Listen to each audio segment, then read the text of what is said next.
రాష్ట్ర కమిటీ ఆధ్వర్యంలో రాష్ట్ర కమిటీ అధ్యక్షుడు కామల్ల ఐలన్న గారి పిలుపు మేరకు 31 జిల్లాల నుంచి ఈ బైక్ ర్యాలీతో వెళ్ళి కలెక్టర్ గారికి వినతి పత్రం ఇవ్వడం జరుగుతుంది. ఇది ఒకే సమయంలో ఒకే రోజున అన్ని జిల్లాలలో ఈ వినతి పత్రం ఇవ్వడం జరుగుతుంది. ఎందుకు ఇలా చేస్తున్నామంటే గతంలో కూడా మేము ఇదే విధంగా మా సంఘము దాదాపుగా 20 జిల్లాల్లో ఉంటే అప్పుడు 18 జిల్లాల్లో కూడా మేము కలెక్టర్లకు వినతి పత్రాలు ఇచ్చినాము. అదేవిధంగా ఏఎల్ఓ గారికి ఇచ్చినాము, డిసిఎల్ గారికి ఇచ్చినాము. రీసెంట్లీ పోయిన సంవత్సరమే 7వ తారీఖు 8వ నెలలో 2023లో మేము జేసీఎల్ గారికి కూడా వినతి పత్రం ఇవ్వడం జరిగింది. కాబట్టి మా కార్మికుల హక్కులను సాధించుకోవడం కోసం ప్రతిరోజు మేము ఈ ప్రభుత్వాలతో పోరాడుతూనే ఉన్నాం. కాబట్టి కార్మికుల మమ్మల్ని చిన్నచూపు చూసి కార్మికులకు చిన్నచూపు చూసి సకాలంలో మాకు వచ్చే పథకాలు అందకుండా కార్మిక వ్యవస్థ అడ్డుపడుతుంది. కాబట్టి అధికారులు కొంచెం మా మీద దయదలిచి మాకు వచ్చే విధంగా మా సంక్షేమ పథకాలు మాకు అందే విధంగా చూస్తే బాగుంటుంది. లేదంటే మేము చిలికి గాలివాన అయినట్టుగా మేము లక్షలాది మందిమే ఉన్నాము. మేమంతా కలిసి గత ప్రభుత్వం మీద ఒత్తిడి తీసుకొచ్చినప్పుడు అసెంబ్లీలో 2 సభలో అందరి ఆధ్వర్యంలో మేము ఇంకా పెద్ద ఎత్తున చేసే అవకాశాలు కూడా ఉన్నాయి.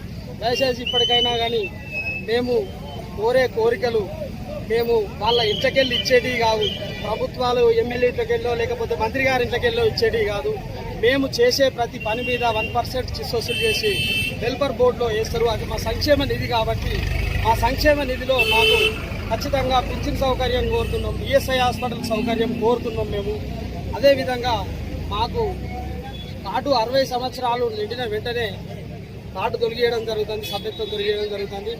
ఆ సభ్యత్వాన్ని మా కార్మికుడు బతికినన్ని రోజులు కూడా మా సభ్యత్వాన్ని కొనసాగించే విధంగా ప్రభుత్వం చూడాలి.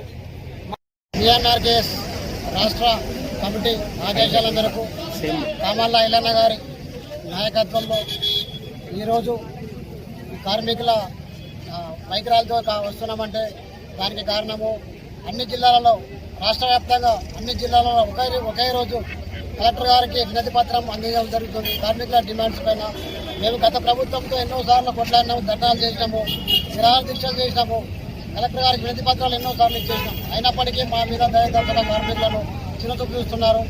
పోయిన ప్రభుత్వం పోయినా పర్లేదు కానీ ఈ ప్రభుత్వం అన్న మమ్మల్ని దయదలిచి మా పేరు మీద మా కార్మికులకు అయినటువంటి 50 సంవత్సరాలు నిండిన కార్మికుడు పనిచేసుకోలేడు. కాబట్టి దయచేసి కార్మికునికి 5,000 రూపాయలు పింఛన్ ఇవ్వాల్సిందిగా మేము కోరుకుంటున్నాము. మరియు భవన నిర్మాణ కార్మికులు ఎన్నో బిల్డింగ్లు, అందాల బిల్డింగ్లు, కలెక్టర్ ఆఫీసులు కానీ మా భవన నిర్మాణ కార్మికులే కడుతున్నారు. అయినప్పటికీ భవన కార్మికునికి సొంత గూడు కూడా లేకుండా ఉండింది. కాబట్టి పక్క ఇల్లు కార్మికునికి పక్క ఇల్లు కట్టించవలసిందిగా మేము గవర్నమెంట్ కోరుకుంటున్నాము. ఈ బైక్ ర్యాలీతో ఇప్పటికైనా మమ్మల్ని గుర్తించి మా కార్మికుల సమస్యలు పరిష్కరించాలని చెప్పి కోరుకుంటూ జై కార్మిక.